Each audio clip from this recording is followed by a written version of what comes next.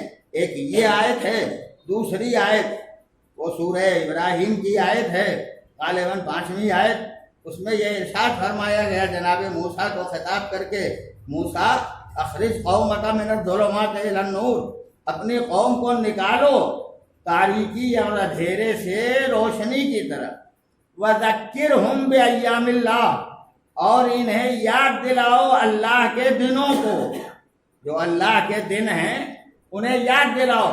اللہ کے دن کون سے ہیں؟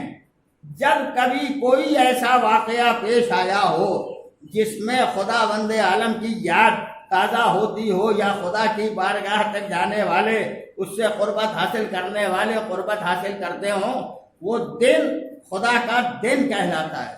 ایام الہی اسی کو کہتے ہیں جس دن کوئی واقعہ ہوا، اور ایسا واقعہ جو اسلامی تاریخ کا واقعہ ہے۔ تو ایام الہی میں بعثت بھی ہے جس دن نبی نے اپنی نبوت کا اعلان فرمایا، پیغمبر کی جنگیں ہیں جس میں خدا کو یاد کیا گیا، اور آخری واقعہ جس میں پیغمبر نے ایک ہادی اور رہنما اپنے بات کے لیے حکم خدا سے معین کیا، جس میں اعلان فرمایا تھا کہ جس کا میں مولا ہوں اس کے یہ علی مولا ہیں۔ وہ دن بھی خدا کا دن ہے، تو یہ دن خدا کا دن ہے، اس کے لیے موسیٰ سے کہا کہ یاد دلاؤ۔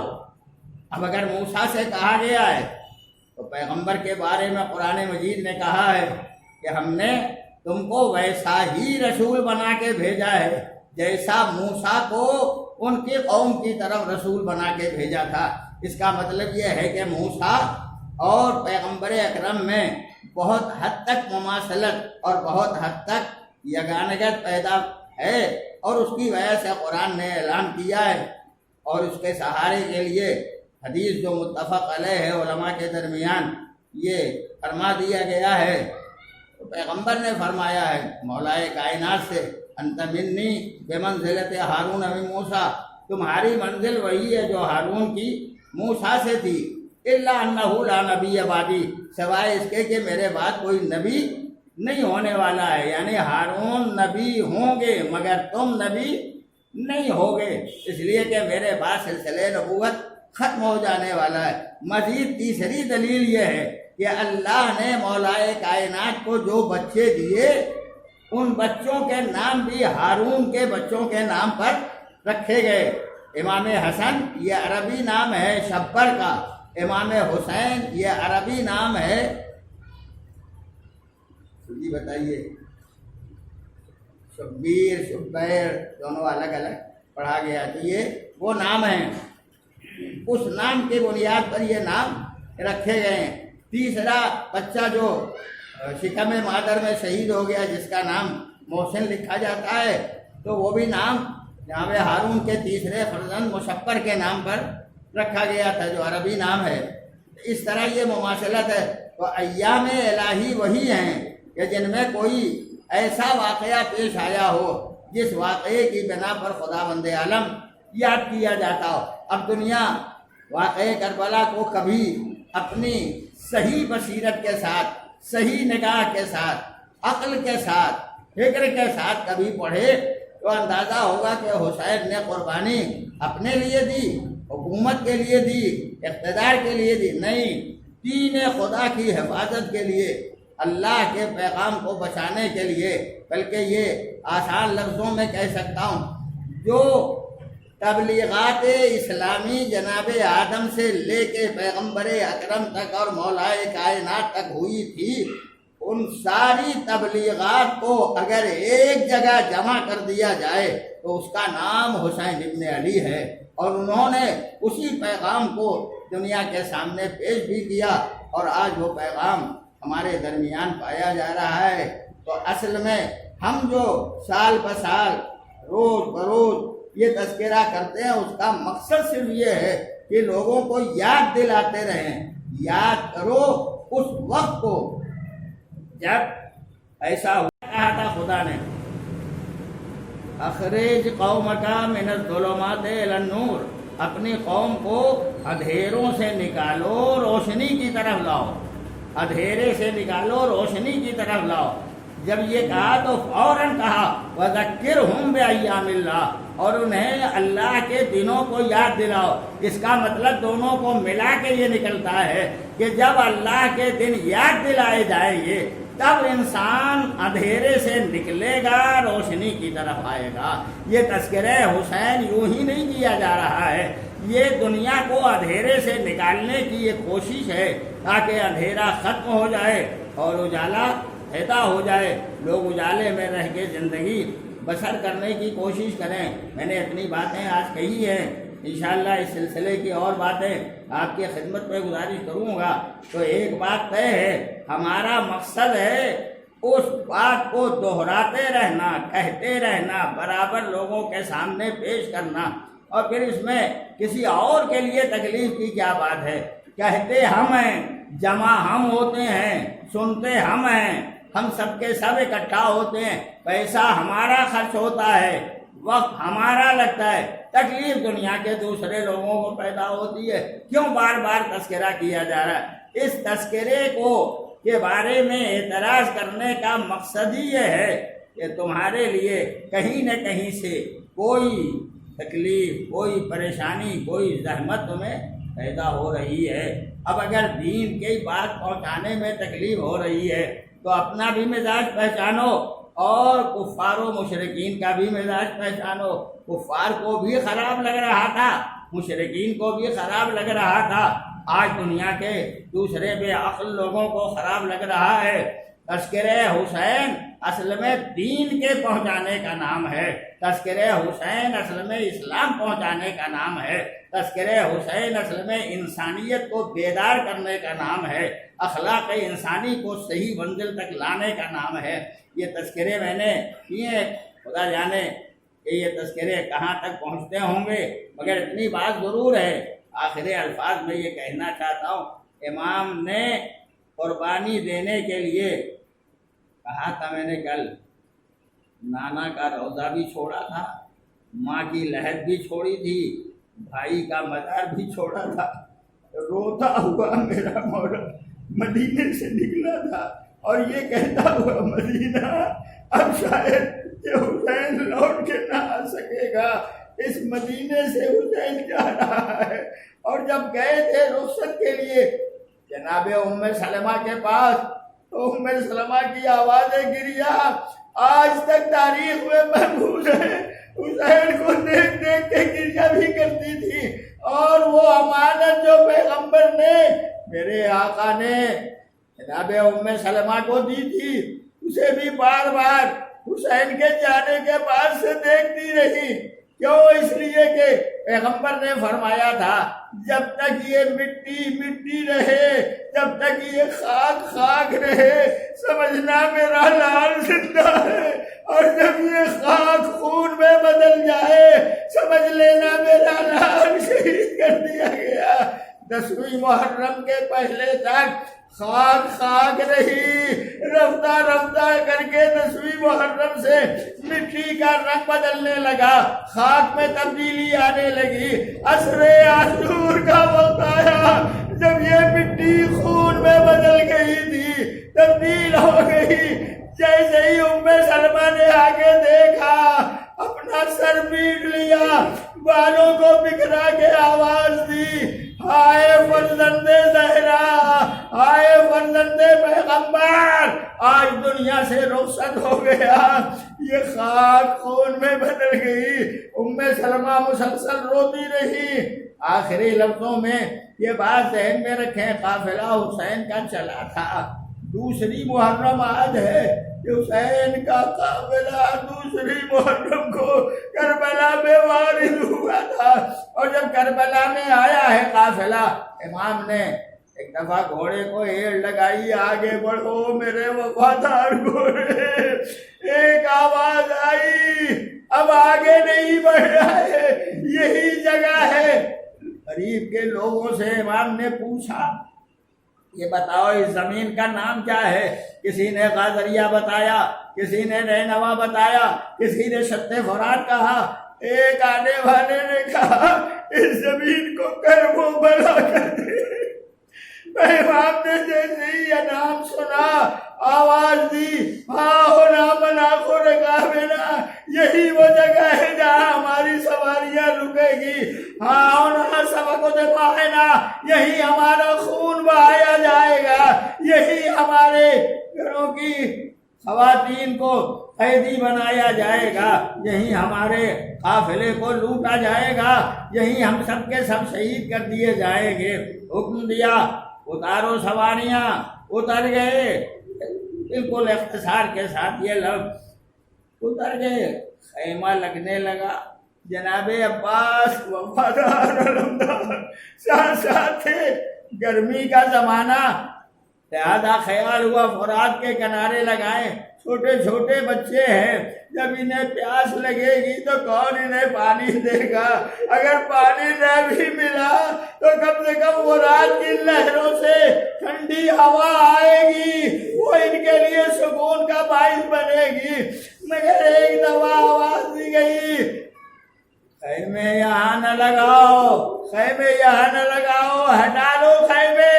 پر جیسے ہی اقرا سنا عباس نے آستینیں پلٹی، پلٹ کے آواز دی کس کی مجال ہے جو خیمے نہیں لگانے دے گا؟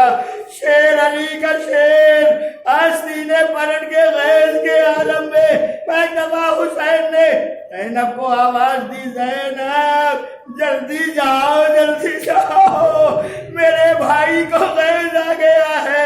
عباس کو غیظ کے عالم سے روک نہیں سکتا کوئی۔ شہزادی نے فرمایا آپ جائیں، میرا شیر آپ کا بھی فرما بردار ہے، آپ کی باتیں مان لے گا۔ نہیں زینب واقعہ بعد میں بتاؤں گا، تم جاؤ جاؤ میرے شیر کو روک لو۔ وہ آگے بڑھی، سر سے پیر تک چادر میں لپٹی ہوئی، زینب آج خیمے سے نکلو گی تو اس طرح تمہیں جانا ہے، چادر سے لپٹی ہوگی، کل وہ وقت بھی آئے گا جب نہ سر پہ چہرہ چھپائے ہوگی۔ زینب اولیاء مقام آگے بڑھی، آواز دی، عباس۔ بھائی نے بہن کی آواز سنی، سننا تھا، متوجہ ہوئے، شہزادی آگ کیوں آ گئی؟ آگ کاہے کے لیے آ گئی؟ آواز دی، عباس آستینے برابر کر لو، آستینے برابر کر لو، خیمے یہاں سے ہٹا لو۔ عباس، زینب کی آواز عباس نے سنی، آواز دی، خیمے ہٹا لوں گا، مگر کسی ظالم میں ہمت نہیں ہے یہ عباس کا مقابلہ کر سکے۔ اور عباس سے خیمے ہٹا لے، زینب نے کہا۔ عباس نے خیمے ہٹائے، خیمے لگ گئے، بیویاں خیموں میں آ گئیں، خیموں میں آ گئیں بیویاں، اور ایک دفعہ رفتہ رفتہ شعور کا محرم کا سورج، دوسری محرم کا سورج دھیمے دھیمے ڈوبنے لگا۔ جیسے جیسے ڈوبتا جاتا تھا، اندھیرا چھاتا جاتا تھا، تھوڑا اندھیرا بڑھا تھا، ایک دفعہ خیمے کے پیچھے سے کسی بیوی کے رونے کی آواز آئی۔ آوازیں کسیاں سن کے ایک دفعہ حسین کی بہن زینب نے آواز دی، بھیا خیمے کے پیچھے کون رو رہا ہے؟ اس طرح رو رہا ہے جیسے کسی ماں کا جوان بیٹا مارا گیا ہو۔ چلی زینب، آگے آگے بھائی، پیچھے پیچھے زینب خیمے کے پیچھے پہنچی، دیکھا ایک بی بی بال بکھرائے ہوئے، بال زمین پر خطے دے جاتے ہیں، سر گردن نے اڑائے ہوئے آواز دیتی ہیں، میرا لال، میرا لال، میرے لال نے ان ظالموں کا کیا بگاڑا تھا جو اس میدان میں میرے لال کو یکا تنہا لا کے رکھا ہے؟ آواز سنی، سن کے ایک دفعہ آواز دی، بی بی کون ہے آپ؟ یہاں کیوں اس طرح رو رہی ہے؟ کوئی جواب نہ دیا۔ زینب آگے بڑھی، آواز دی، بی بی میں علی کی لاڈلی ہوں، میں فاطمہ کی بیٹی ہوں، بی بی بتاؤ، شاید آپ مردوں سے بات نہیں کرنا چاہتی، میں بی بی آئی ہوں، بتائیے آپ اس طرح کیوں گریہ فرما رہی ہیں؟ قریب پہنچی، کہتی جاتی ہے، ایک دفعہ شہزادی نے بالوں کو ہٹایا، چہرے سے ہٹا کے آواز دی، میری بیٹی زینب، میری لاڈلی زینب، تم نے مدینہ چھوڑا، میں نے بھی مدینہ